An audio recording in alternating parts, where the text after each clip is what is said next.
Hi, welcome to Platemark, Series 2, which is covering the history of Western printmaking. I'm Shafer, your host, and I'm joined by my friend and colleague, True Ludwig, who is a teacher extraordinaire and a printmaker himself. Aw, shucks. Aw, shucks.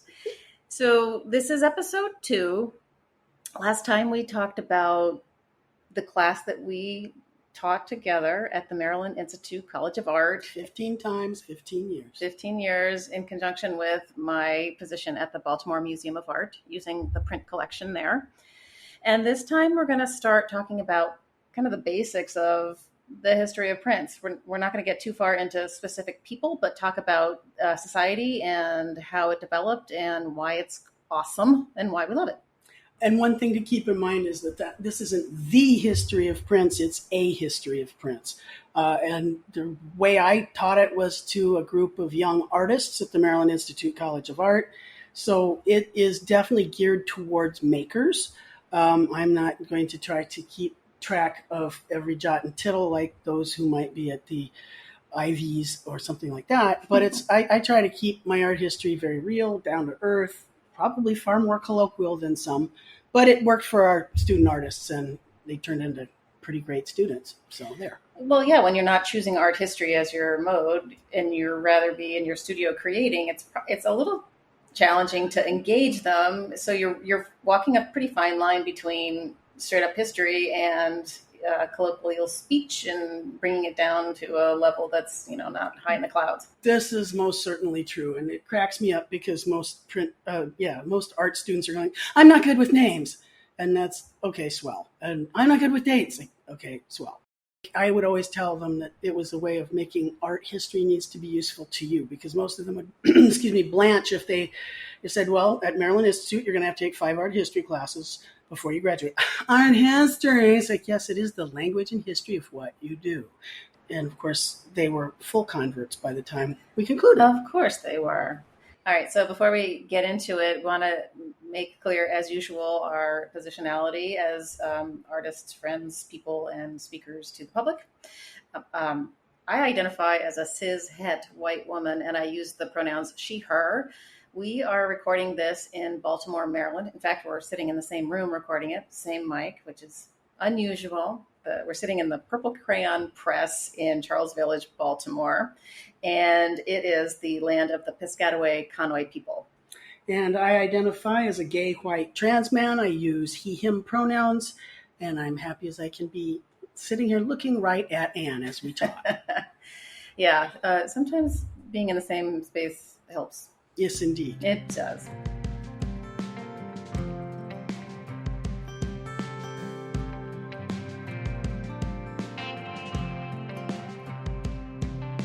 All right, so remember, everybody, that we're talking about Western printmaking. We don't pretend to be able to tell you the history of Eastern printmaking. It's its whole other thing, its own thing, and it goes back way farther than Western printmaking. So, Indeed. Yeah, we're going to jump in probably in Germany, I guess, when we jump. Yeah. Ish. About 1400. But indeed, our friends on the far side of the planet figured out paper several centuries before we did. They were printing with blocks and printing in language centuries before we were. Movable type. The Diamond Sutra was from 800. Oh, my gosh. Yeah. So, we didn't get to it. I think we were too busy being at war with each other. The period of the migrations and the Vikings and the Huns and the Goths and the Visigoths. It took a stable society, I think, to get their poop in a group to be able to, maybe we should pay attention to this too. So organized religion and all that. Well, there is that, yeah. Yeah. You'll find that there is a through line of religion through the early part of the history of prints.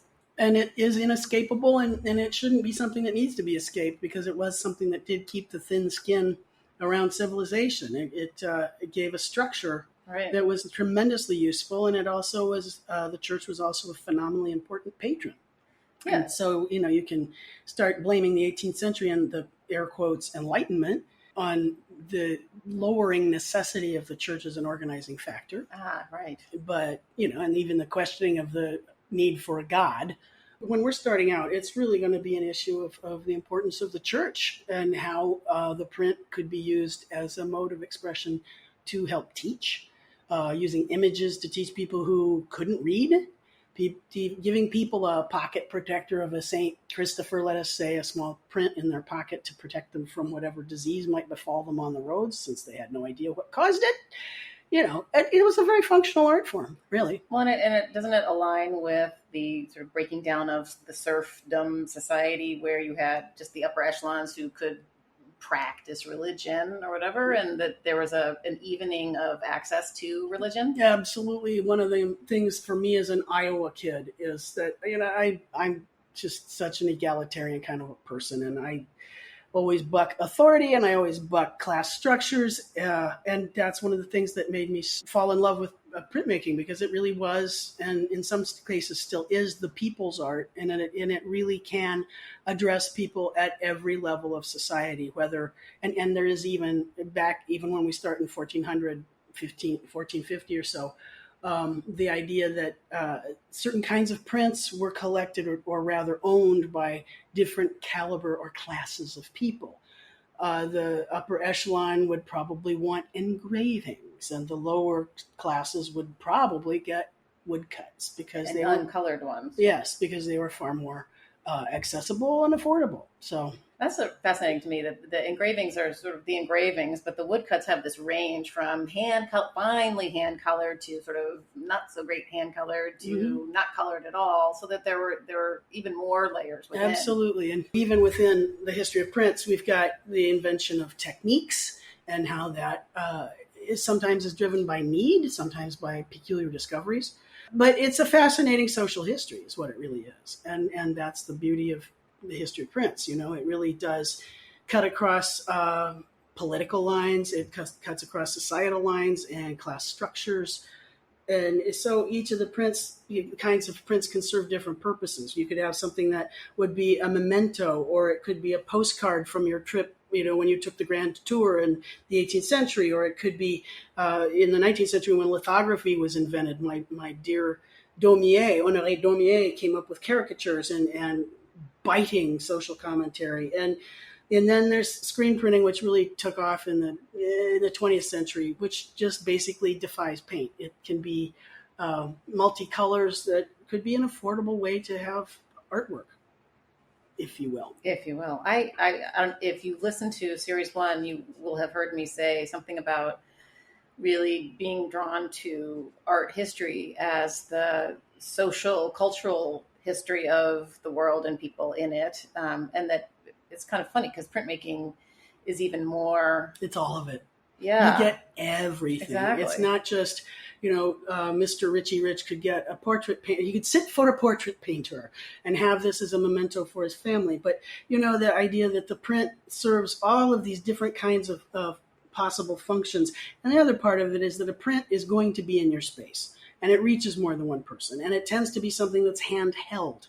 So there's a much more intimate encounter with this thing. Even if it was pasted to the wall or pasted in an album or on a post to announce something that was coming up in a city, it is still a far more accessible form of visual encounter. And it, in many ways, defies the ability or inability to read.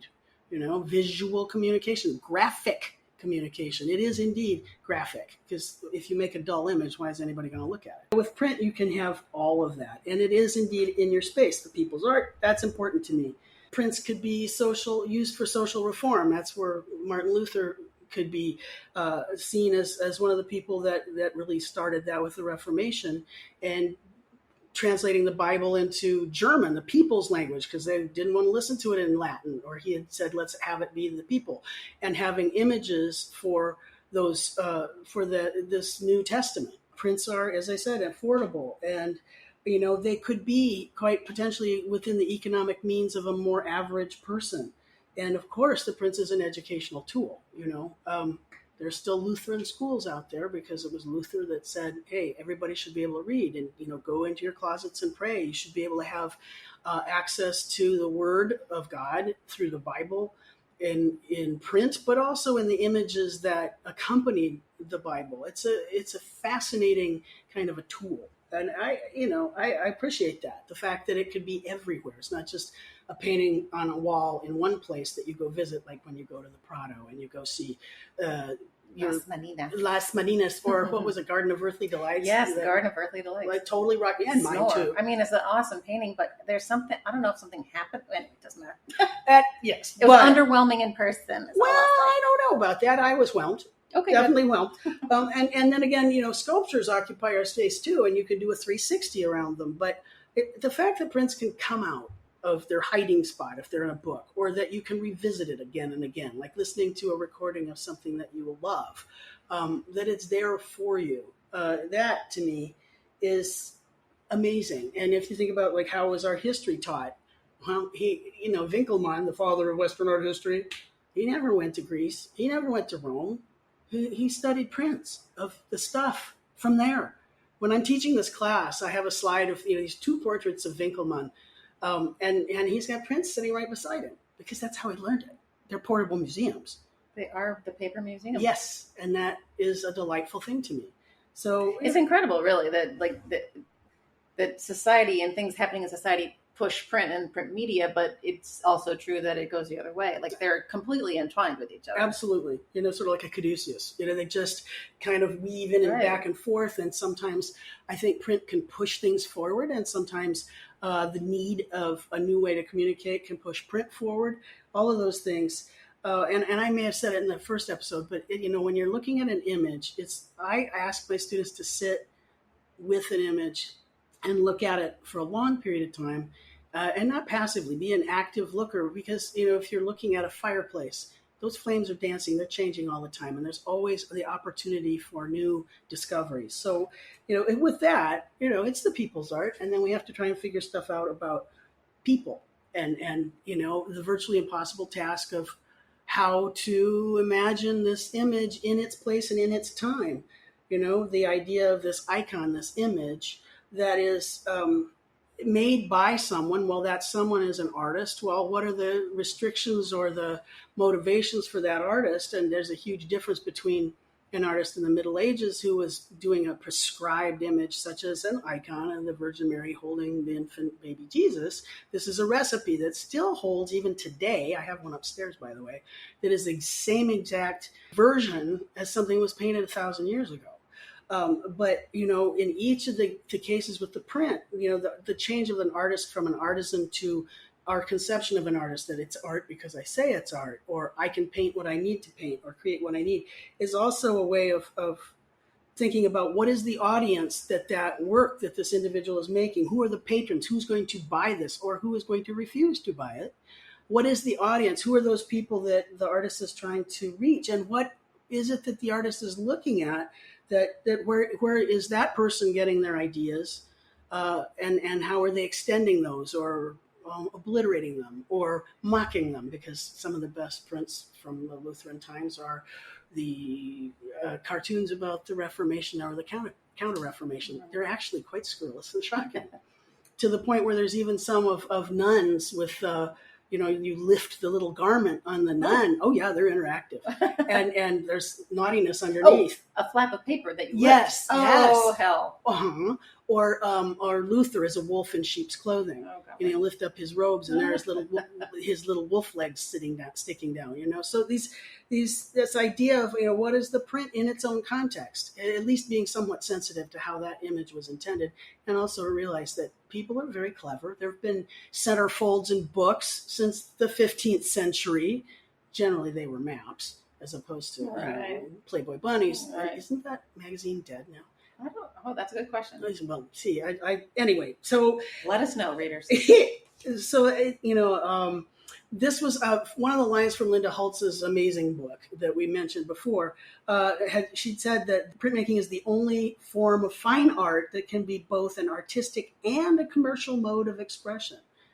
Commercial mode of expression. Well, that idea of if you're going to make one, you're going to be making more, because prints depend on multiples. You've got a matrix. It's whether it's carved or it's etched or it's drawn onto a lithostone, but it's the idea is to pull more than one. And So, and maybe it's because I always root for the underdog, because printmaking is always considered sort of the ugly stepchild Yes. of fine art painting. Yes. Because it's linked to popular audiences, because it can be functional, because it could be used for advertising or political cartoons or reproductions of other artists' work. Well, reproductions, really, or even illustrations, which of course that opens up a whole nother can of worms. That is because a whole other chapter. because there's still a gulf between fine artists and illustrators. If you were to go to Maryland Institute College of Art, we'd see plenty of discussion on that. Or maybe now it's the elephant in the room that we're not discussing. Oh, maybe. Yeah. What is the difference between being assigned, having an assignment to illustrate something, draw something, versus for a client? For a client, yeah, right. Versus your own self-generated. Yeah. Brainchild or something. Yeah. Okay. So I guess you could say that Cranach might have been an illustrator. Lucas Cranach? Yeah. Because he did like 50 portraits of Luther for sure in paint, and then certainly had done a number of images of him in print, to spread his idea. If you think of Luther in the same way as like Frederick Douglass, who was the most photographed person of the 19th century, I find that fascinating. It is. It's the same thing with Luther being visibly available. Prints make that possible. I think that the thing that's hard for art viewer people like us today is that when we view prints in general, unless you really are a collector and are lucky, that we see them behind glass, on a wall of a museum. And so the utility of it is a thing that you can't really experience. Yeah, unless maybe you're in a library that's got some wonderful first editions. But, you still won't stick it in your coat pocket and, take a walk over the Alps. Well, you better not, right? Right. That whole Alps. We'll get to the importance of the Alps. Yeah, Actually, I was watching a Rick Steves special this past weekend and realizing that barrier between Northern Europe and Southern Europe is, you look at what it took to climb those Alps, that's going to be a situation as to why ideas traveled perhaps a little bit more slowly in the 15th century than they might have later on, because you're still doing that on foot or in a horse-drawn something or other. They're just the facts of that stuff. Yeah, there are 7-Elevens on every corner as you go. Absolutely. Right. Oh, and then the other idea, as you had said, Anne, about illustrations as being something that you were doing for a client. Well, okay, but then I always come up with a self-defense that the Sistine ceiling is an illustration. Yeah. Yes. So Pope Julius said, I want this. Now, true. Any commissioned painting would be. Oh, absolutely. Right. Yeah.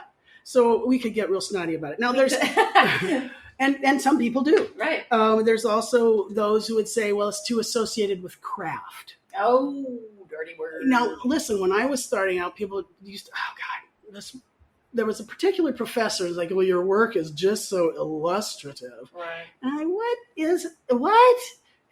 Okay. It is. That's fine with me, But the other thing about printmaking is that it requires craftsmanship. Craftspersonship, whatever. But it requires a certain amount of technical skill and knowledge, and it's not something that printmaking is definitely not something you take up on a whim. Like, hey, I think I'm going to become an engraver. Doesn't happen because it's the most unforgiving kind of a mode of carving an image into a copper plate or what have you. Right, the spontaneity of creation is tempered. I always say it's really delayed gratification, because you have an idea in your head, then you come up with a drawing, somehow put onto a plate, and it has to be in reverse, and you either carve it or etch it in reverse, because once it goes to the press, it comes up right reading. Well, that means in this incredible time-consuming process that there's a huge delay between impulse and the final result. So the craft of that is imperative and impeccable if it's well done.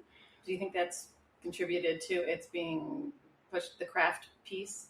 See, that's a problem for me, because craftsmanship, I expect that of my students. Well, right, it's default, right? Right. It should be. It should be. Indeed, for mastering your craft, and we can have a whole conversation about the idea of mastering something. But, well, okay, craft.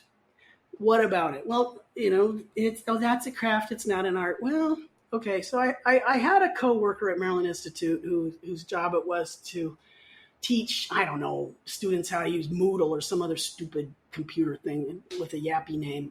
just loathing. Oh, come on, Moodle? Really? It's a college. Can we call it something else? It's catchy. You remember it. It offends me. But at any rate, this pleasant fellow walked up to me and he went, and I'm staring at the copper. He goes, what's the difference between art and craft? I stood there and stuff's going through the copier, and I looked at him and I said, arrogance. Because a maker is a maker is a maker. I mean, if you're making pot holders, that's one thing. But if, some of the most brilliant things that are ever made could be denigrated as craft. And so I think we have to get rid of some of that kind of chauvinism, too. Well, there's the utilitarian piece of craft. If you can put a dividing line between something that's used mm-hmm. and something that's purely aesthetic. They used to call them applied arts, right? And then it became decorative arts. Well, now wait a minute. If in Anne's world, the museum world, that's just so decorative. Yeah. Again, pejorative. So terminology can be a problem. But the idea of also the impulse and then the final product. Well, let's say if we go back to the Renaissance, when the whole print shop concept was starting out, it astonished me at first to find out that there was a division of labor, because the person called the Reiser, the artist, would have had the idea. And let's say that they did a drawing on paper, and that drawing would have been transferred to a wood block or glued to it. And then another person would come along and they would carve it. That's what they do. They're the carvers. So that person was called the Formschneider, auf Deutsch. Yes, we're giving you a little German lesson today. Lucky you. The form cutter, literally. And they're the people that would carve away the extraneous wood and leave just the lines of the drawing there raised so that they could be inked for printing. And then he'd hand that off to another person who would ink up that block and put it on the press. That person's called the Reiser, which means, the Drucker. The Drucker is the guy that pulls it through the press. Well, that's his gig. Are there any women? Could be. There's some new stuff out there, but, it's not like you're going to see it in any... And probably daughters. Oh, of course. Yeah. And I'm sure it's like, here, you can druck and you can... You could set the paper on the press. Seriously. But honestly, we just don't know enough yet. And like many of those woodcuts, maybe it was just so common and got so used that everybody's forgotten it. But there was an article about women's hands making prints that came out not too long ago that I probably should ferret out. Yeah, we'll have to find that. At any rate, so let's say that you've got your Heiser has come up with the image and your Formschneider's cut it and your Drucker has pulled it. And now you've got this piece of paper with an image on it. And ooh, isn't that cool? Now, Mr. Client, Mrs. Client, you've got a print. Do you like this? Yes, I love it. Well, do you want it like this or... Do you want it hand-colored? Correct. Well, that's going to cost you a little bit more. Yes. And we're going to have to paint that sheet. And that's the Briefmaler, the person that paints on the sheet of paper. Right. So, and they could do it, they could either do it through a stencil, which would mean things don't always match up, or they could do each sheet separately. And for instance, the Baltimore Museum of Art has two versions of Dürer's Ecce Homo, and here's Christ presented to the people. And in black and white, of course, it's stunning and lovely and wonderful. But for the Fox TV folks that needed it in color, or maybe the people that could afford it, it was hand colored, and they took the time to color in some bricks green and some bricks not, and the cloak got to be blue, and then there was some gilded little tidbits here and there. Yeah. And oh God, but the worst part was all the little driblets of blood. Yeah. So it was like really vivid. Editorialized. Totally. Yeah. And then and of course I'm sure the client adored having their magnificently colored sheet. But as a purist who carves, the idea of covering up some of those lines that you've carved in there, the opacity of what you're brushing on could kind of mar that. Now, I would bet you cash money that Dürer was like, don't you get that near my image, because he was the master of making things gray. There's an on switch and off switch. Right. When you do relief printing, particularly, there's the white of the paper and the black of the ink that's on it. And Dürer was such a complete artist and could seem to make gray exist in a world that was only a black line or a white line. It's just the way he designed and drew his images.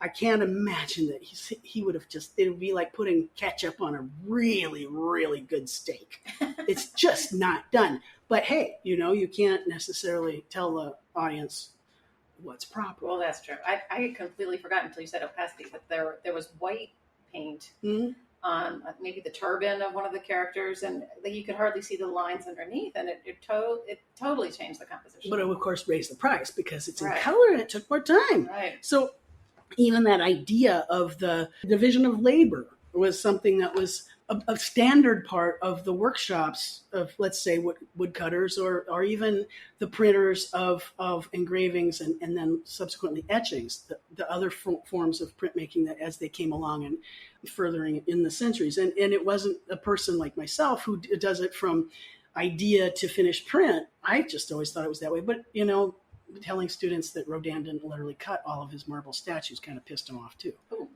that would piss me off too. Well, it's like, Henry Ford didn't build all his cars. Well, true. All right. But in those early woodcuts, there's the artist who had so who's the artist, quote unquote. So the person, in my mind, the person with the idea, the conception of the imagery counts as the artist, but they're rarely signed until Durer or maybe somebody right before him, Mechanum yeah, it was starting to put those initials. Yeah, like Schongauer would have put his MS on there, or Master ES. Well, his first name wasn't Master and his last name wasn't ES. It was that his initials would be in there because as artists got more and more capable, they wanted their materials to be recognizable. And so, Durer has his marvelous D lurking under this A, and then that's his logo, his monogram, and eventually there are artists like Marcantonio Raimondi, who was copying Durer's prints down in Venice, who was literally copying Durer's logo, and Durer goes before the Venetian Senate and says, "Hey, make him stop!" And so the Venetian Senate, because this is your first issue of intellectual property, the Senate says, "Okay, Marcantonio, don't put Durer's initials on it anymore." And that's it. Yeah, and he just kept making them and telling them because, hey, it works. So, there are all these marvelously muddied parts of the river of life in the history of prints. So, and I love that historians have not been able to figure out who Master ES was, or Master of the Playing Cards, or whoever. Yeah. The house book, whatever. Master. All right, Master. And go ahead. Do the Master thing? You just go ahead on and tell the folks about what you have to think about that. Yeah, so recognizing that words carry baggage. I work part-time as a realtor, and the realtor world has stopped using master bedroom as a defining word for they're using words like primary bedroom or owner's bedroom. And so they're trying to not use the term master because it can be aligned with the idea of a master on a plantation, mastering over slaves. Mm-hmm. So there's, in the case of art and printmaking in particular, the master printers sometimes Ben will certainly refer to them as collaborative printmakers, but the term master really is referring to mastering a thing and not mastering a person. So indeed. Right. So Ann and I'm working on... We went round and round about We it. did, because I'm working on a project right now on how do you want to be listed and master printer. And Ann said, well, some people are using collaborative printmaker. And I was like, I am not collaborating. I'm teaching these people how to do it. They're using my skills because I got a Master of Fine Arts and I have a master's degree in art history. And so, mastery, let's because we assume that the master ES was a guy, he'd be master. Are we going to say mistress ES? Oh, good Lord, that would be so naughty. So we'll see how much baggage terms carry, right? So actor, actress. Right. Well, now everybody's an actor, right? I appreciate that. Well, yeah, I do too. So the issue of mastering a craft, well, I'm a master printer, apparently. You are. So I'm fine with that because I wasn't collaborating with these folks on what it was they wanted. They needed something. They didn't know how to do it. I showed them how to do it, and I did it with and for them. So that is a different thing than collaboratively doing it. It's a mess. At any rate, I wanted us to throw that out there. Let's pick on another thing. There are purists who would say that the only printmakers would be with my Iowa French accent, peintre graveur, the artists, the painter engravers, because there are a lot of artists across time, you may not realize this, that were great painters, but also made prints. Even Cézanne, even though I think he's a little bit snoozy, was. I mean, I know he's wickedly important, and he always. But even he made prints. Matisse, painter, had great Many stuff. prints. Things, and we could go all the way through that. Rubens, on the other hand, the 17th century brilliant painter, had his paintings turned into prints. Well, the peintre graveur, the painter engraver, is the artist who produces original prints. Mm-hmm. Things that come out of their own mind, and versus the reproductive printmakers. Right. So reproductive printmakers are those that are going to reproduce paintings, let's say, like a Rembrandt or a Rubens painting, so that it exists as something that could be bought in multiples. Now, Rubens would be painting altarpieces that could be 11 to 15 feet high. Those aren't going to quite fit on your living room wall. So we've got somebody like Lucas Vorsterman, who was this amazing engraver and could translate the kind of brushwork and color on, this Rubens hair or the satin of a gown or the trees or what into a black and white set of marks, dashes, curves, what have you. And it was brilliant in turning some massive thing in brilliant color into a sheet that was maybe 11 by 15 inches. That's an amazing skill. But they're duplicating the works of others. So after the artist, even the ones that are duplicating sculptures, let's say, like the discovery of the Laocoon. Sure. Ooh, it's so exciting. Well, they didn't invent the Laocoon, they didn't carve the marble, but they made the print of it. Those are reproductive printmakers versus the autographic printmakers, the painter engravers like Goya, who was both painter and engraver, but he made 3 insanely important series that, are like the heart and soul of one of our big sessions at the Baltimore Museum. And we call them autographic printmakers because you can see their mark. You can see their handwriting, their drawing literally on the plate.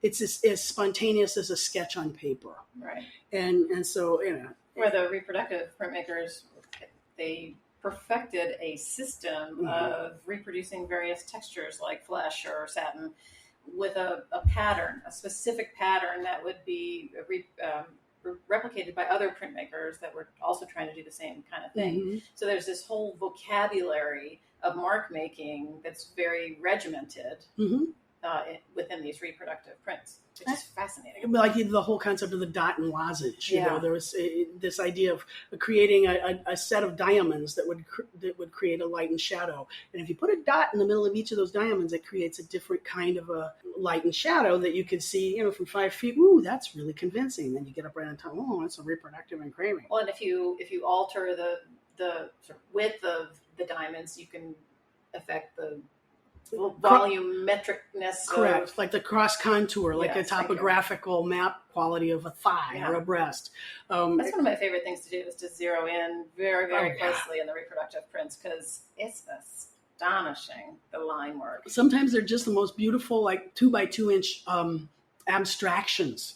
Like the mustache on that one. Oh, yeah. Oh my God. But the idea of a print, a handheld object on a piece of paper, to me, that's exciting. And Anne lived in a world where everything's under mats and it's in a museum. But, once upon a time, you would have this image of St. Dorothy or St. Christopher, the patron saint of travelers, or St. Sebastian, who was the patron saint of people with the plague, that these were things that could protect you. And they would get used. And some of these prints, these early prints, could be the size of almost as small as a credit card. Like a passport. Yeah.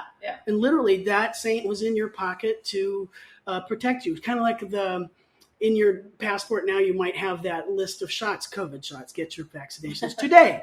But you would have that to protect you, And sometimes we can talk about prints being bound in volumes because they're phenomenally important. It's the way that an artist could make their name. For instance, that whole biography of artists that Van Dyck made.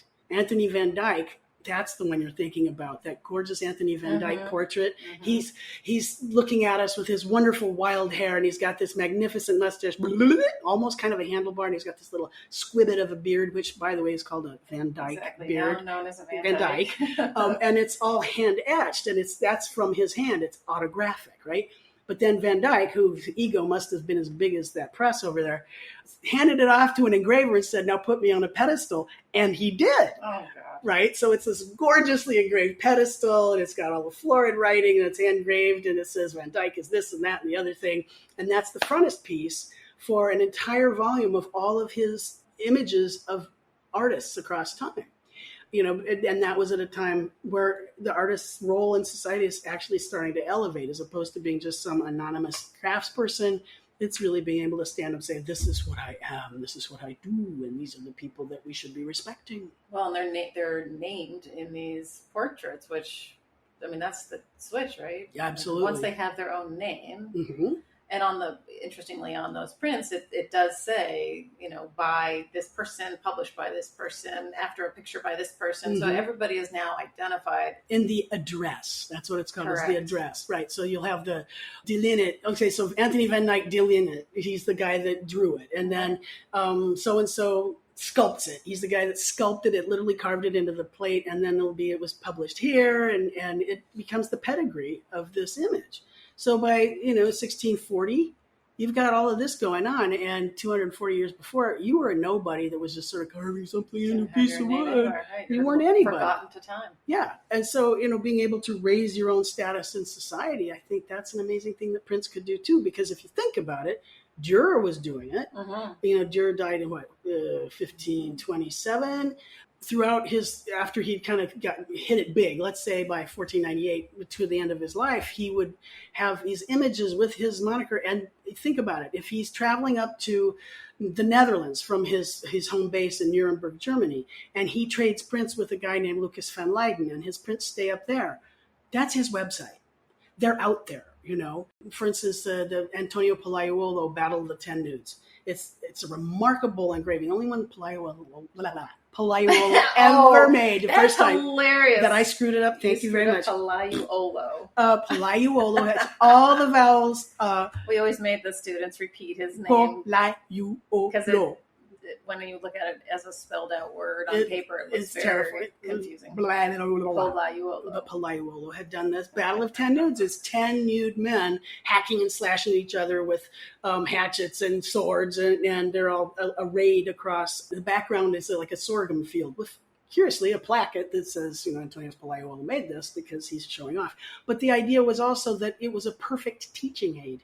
And sometimes you'll find that they are folded in quarters, and that an artist might have bought this print, and it was a guide to how to render the human figure. Because below the Alps, the Italians knew how to do this. The folks above the Alps, it was too cold. It was too cold, so they were all wearing... Too cold to be nude. Right. So they're all... Yeah, that's absolutely true. So they were all wearing drapery until... Right. That's why they're so much better at imaging drapery. Yeah. And snow.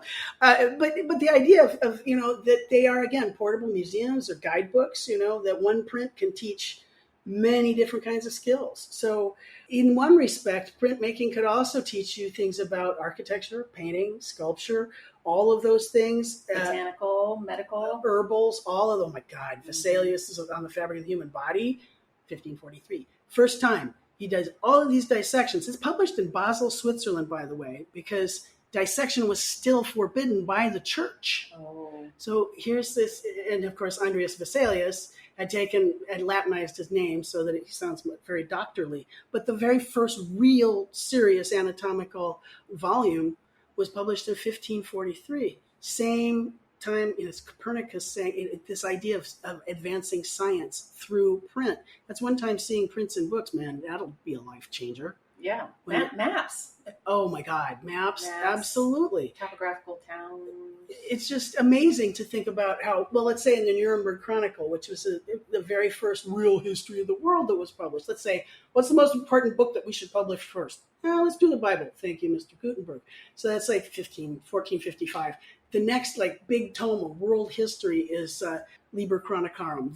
It's the Nuremberg Chronicle because it was published in Nuremberg, curiously, by the press that was run by Albrecht Dürer's godfather, Anton Koberger. It always helps to be taught a little bit in your relatives' woodshop. Well, I think that's how it worked. Absolutely, that's how all those early women printmakers made anything, was because they had they're there workshop. Yeah, They were take mixing this, inks. fix this, Exactly. fix this, cook this, do that, Right. and change the baby.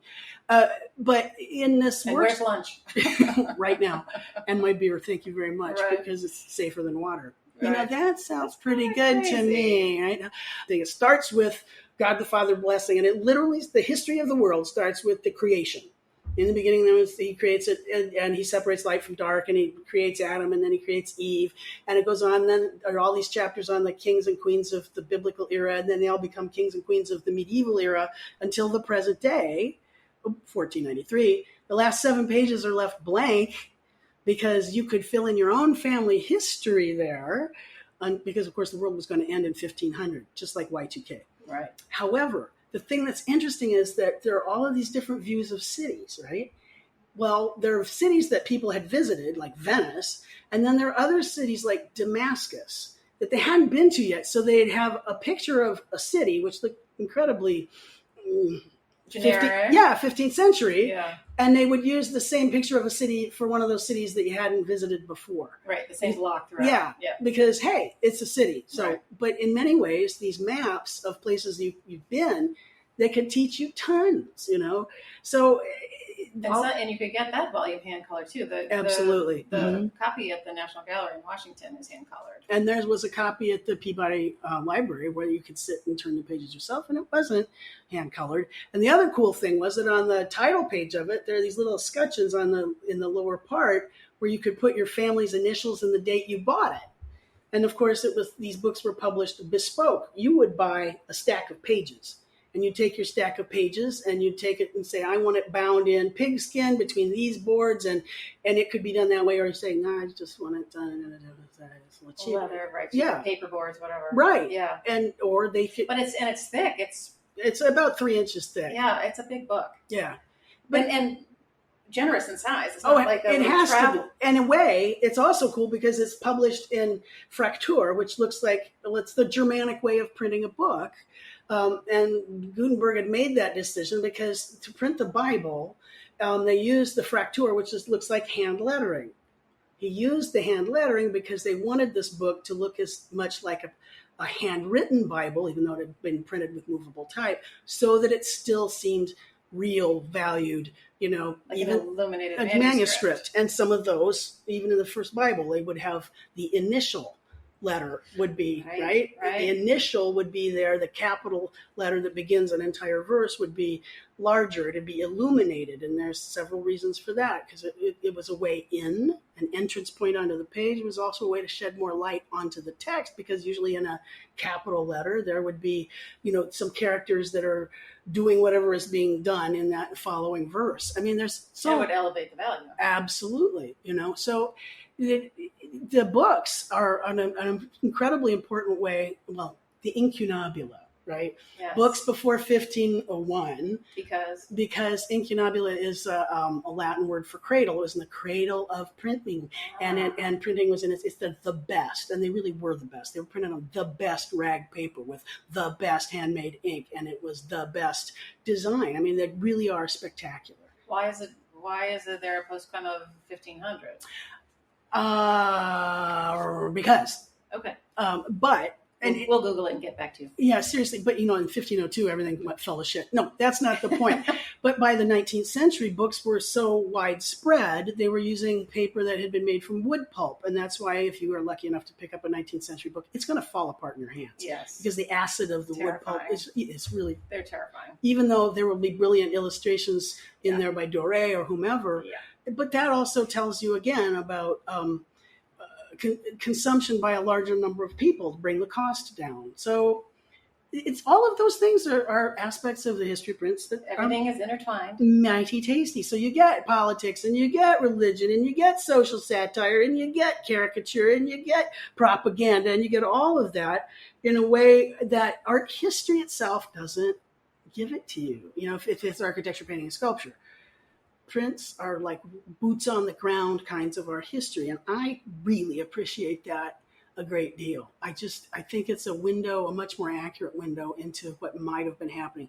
And admittedly, we don't know what size and shape the window was. We don't know how clean or dirty it is. We don't know what we're missing. We have to scrub off our own chauvinism or Right. our own ideas.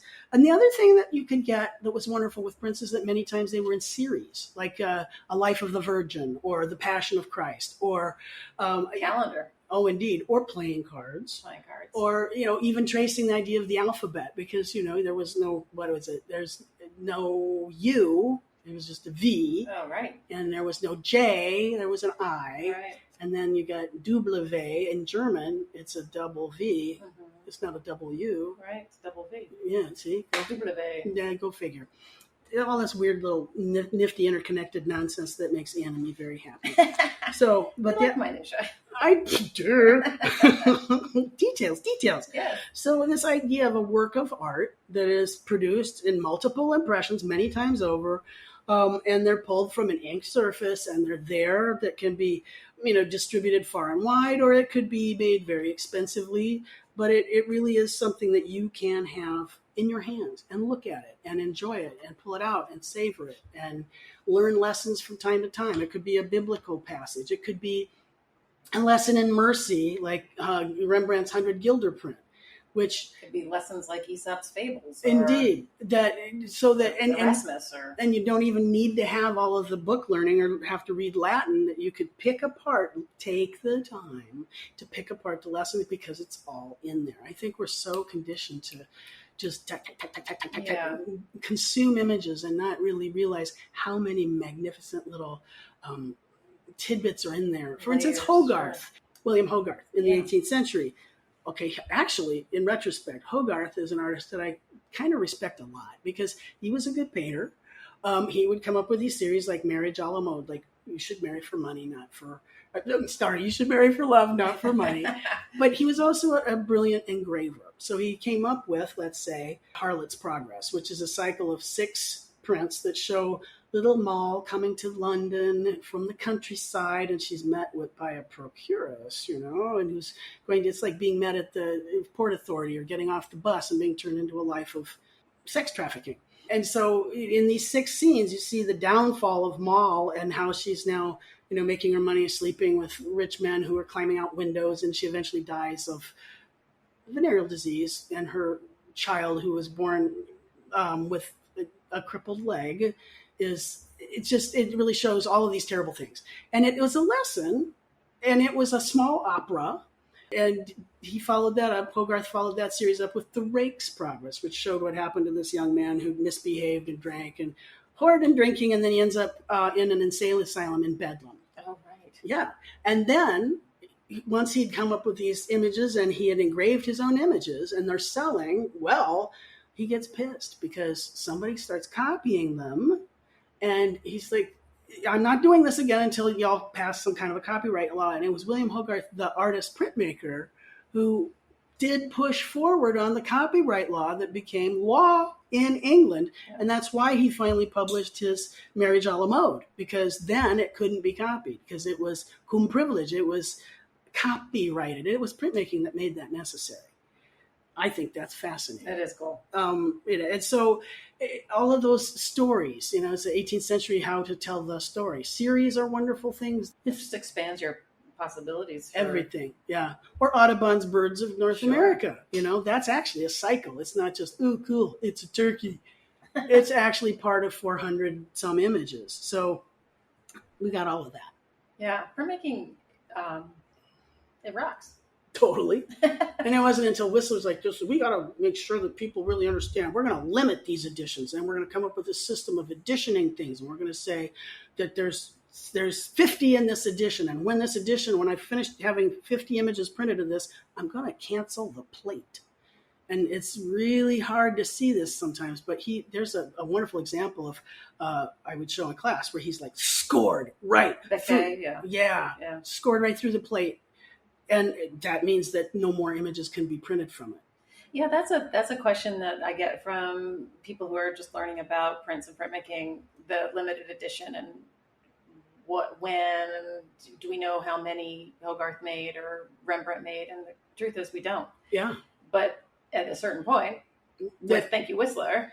And the idea then, a thing. Yeah, then because of the whole etching revival, and they'd all went, that guy Rembrandt, a couple hundred years earlier, he really had it going on, and they're figuring this out. But it's the rise of the middle class, it's the rise of gallerists and art makers, and all of this kind of visual literacy that is now a part of the 19th century world. That they start limiting the editions of things, and again, printmaking is pushing the boundaries on that, which I find ultimately fascinating. There are other times, of course, there are no limited editions of, let's say, posadas. Right. Because that, during the Mexican Revolution at the beginning of the 20th century, it's like the idea was to make 20,000 images and get them out there on cheap paper, because this was the way to help the people rise up. So again, you get all of these different ways of understanding, seeing, owning. And the whole world of print now is so peculiarly rarefied. You and Ben discussed that whole concept of, value. And sometimes one of the things that we could always say to our students in the history of prints was, what you should do with each other before you graduate is trade. Mm-hmm. Because if you trade with some of your friends now, 20 years, some of y'all will still be making art, and some of you will have really turned into something, and you'll go, I have some of his work, an early work by Josh Bales or what, that's exciting stuff. Yeah. And I do have some of those. Yeah, that's the nice thing about the multiples. You could leave an impression behind for your professor. Thank you very much. Yes. So, what else would you like to cover today? I think we've hit 50-ish minutes, so I think we probably can wrap up. And I think we should, and then next time we'll talk to you folks about, if you stick with the program, right. which I think you might enjoy. Hopefully you'll come back. Which prints are made what way. So we'll start off with woodcut, and then we'll go into intaglio and what that means, and we'll talk about lithography, which comes about 1798, but it becomes a big deal in the 19th century, and then there was even a whole bunch of chauvinism about that. Yeah. Because it was too new and too awful, and then I started realizing, that's just like me and how I'm behaving with the whole digital revolution. I should pull my head out of my backside. And never mind. And then we'll go into screen printing, silk screens, serigority, depending on what name you want to give it. Right. But I think that's for another day. Just understanding the wide range of what prints can do and can be and can teach. And how they're completely integral in the social, cultural milieu of the entire history of Western Pretty history. much. Yeah. I mean, even Gauguin did his prints, and he did Noah, and he illustrated his own book of poetry. So did William Blake. Yeah, I think that, some of them decide that prints were a great way to make money while in between their paintings not selling. Or absolutely. Yeah. I think in many ways we know more about Rembrandt because of his prints. I think so. And frankly, Goya, I think, is a superior printmaker to painter. Agreed. Although I think some of the paintings are amazing. Some of them are, we'll get there. We'll talk about that. But in the meantime, enjoy the fact that you're in for the history of everything tasty. Yeah, that's it. That's it. History of prints. Yum over. Got it.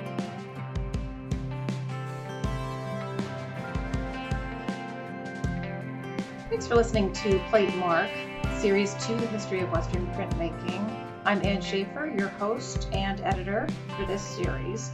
And I'd like to send a special shout out to Michael Diamond for letting us use his original composition as our theme music.